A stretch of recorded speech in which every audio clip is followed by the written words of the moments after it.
Muito obrigado, vereador Rubinho. Espírito partido.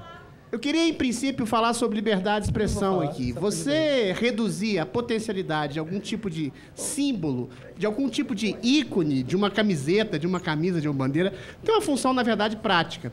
Se um orador está falando contra, sei lá, a reforma da Previdência, se você tem um símbolo a favor da reforma da Previdência, você vai limitar a fala do vereador a um escopo, talvez, de que ele esteja aderindo a esse tipo de coisa. Agora, muito me causa espécie a esquerda falar em liberdade de expressão quando, na primeira semana de debates aqui, a palavra foi cerceada. A palavra do vereador... Onde o vereador foi? Onde? Do vereador. Onde, vereador? Quando o vereador falou da questão do esporte, que um homem biológico, que é uma mulher trans, não poderia competir, novo, ou vereador. que, eventualmente, uma criança trans não poderia colocar injeções hormonais, vocês acharam que, eventualmente, as pessoas estavam sendo ofendidas, quando simplesmente havia uma questão biológica aqui, havia uma questão de discussão dentro do âmbito do esporte. Se você quer adequar a linguagem de alguém ao escopo daquilo que vocês da esquerda querem adequar, então não há linguagem, então não há debate. Então há um único ponto de vista. Eu gostaria só de falar primeiramente sobre isso. Queria falar também, se o senhor me permite, Rubinho, Com certeza, vereador. que eventualmente eu tive muito prazer em receber no meu gabinete um movimento que é pioneiro no Brasil, que se chama Pretos Conservadores. Pela primeira vez, e o Brasil, que é um país miscigenado, que não é um país essencialmente nem branco nem negro, é um país essencialmente miscigenado, portanto, o país menos, aliás, racista do mundo, por causa da cor da pele, da confluência da pele, esses pretos conservadores vão fazer aqui uma manifestação nesse plenário aqui, no dia 13 de abril, proclamação da abolição da escravatura, vão fazer um movimento novo de reorganização do que é exatamente a cor negra do Brasil. Desde o século XIX, passando por grandes escritores como Machado de Assis, André Rebouças, José do Patrocínio, cantoras, jogadores de futebol, executivos, a população negra no Brasil, embora haja episódios absolutamente deletérios de racismo, permitem dizer que a sociedade brasileira faz com que ascendam grandes personalidades negras aqui no terreno brasileiro. O terreno brasileiro é fértil para a confluência de raças. E aquilo que Gilberto Freire falou é absolutamente indiscutível.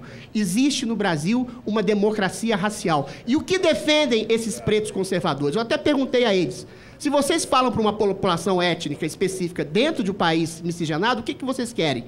Exatamente pela simbologia de uma cor negra que representa toda a confluência brasileira de miscigenação, eles querem exatamente falar contra essa política deletéria de cotas raciais no Brasil e falar a favor do mérito. Se o Brasil é pobre, se no Brasil existe preconceito, não é por uma questão de estrutura de preconceito racial. É exatamente por uma política pobre de possibilidade de ascensão social, sobretudo nos 3 mandatos do PT, que impedem a ascensão do empreendedorismo, que escorcham o empreendedor, o médio, o micro, o macroempreendedor, com impostos escorchantes, que impedem a ascensão ao mercado de trabalho de toda a população brasileira, negra, parda, mameluca, cafusa, mulata. Não há nenhum tipo de discriminação de cor, embora, no século XIX, esses negros tenham sido colocados exatamente à própria sorte depois da abolição da escravatura. Eventualmente, existe sim uma maior associação da pobreza à cor mestiça, à cor negra, mas não há, vereadora Janaína Pascoal, a questão de que existe um racismo estrutural que faz com que pobres sejam extintos por causa da sua cor de pele, ou que policiais matem mais negros. A maioria da população pobre, negra, ela é exatamente policial, ela é exatamente negra, ela é exatamente mestiça. Existe um país pobre por causa de políticas mal-sucedidas, sobretudo políticas mal-sucedidas dos 4 mandatos do lulopetismo aqui no Brasil. O preconceito racial é absolutamente episódico. Permite uma parte? Uma parte é dele. Vou conceder na sequência, vereador. Calma. A população miscigenada brasileira é exemplo de uma democracia racial. Se existe eventualmente preconceito, e eu acho que existe preconceito racial no Brasil, ele é episódico. Por que eu falo isso? Por que ele não é estrutural? Existem pedófilos no Brasil. Existem assassinos no Brasil. Existem sequestradores no Brasil. São crimes absolutamente pontuais. É absolutamente falacioso dizer que o Brasil é um país estruturalmente sequestrador, estruturalmente pedófilo, estruturalmente racista. Da mesma forma. Ou seja, é um preconceito surgido, e isso eu estou falando de porte da palavra desses pretos conservadores. Esses negros que falam exatamente por eles mesmos. Sabe por quê? Porque os movimentos sociais pseudo-progressistas se colocam no lugar de todos. Eu não acredito que a maioria da população negra pensa como os movimentos negros de esquerda. Eu não acredito que a maioria dos gays não pensem como os líderes partidários de homossexuais dentro da esquerda. Nem a maioria da população trans pensam exatamente como a produção de movimentos de LGBT estruturados pela esquerda.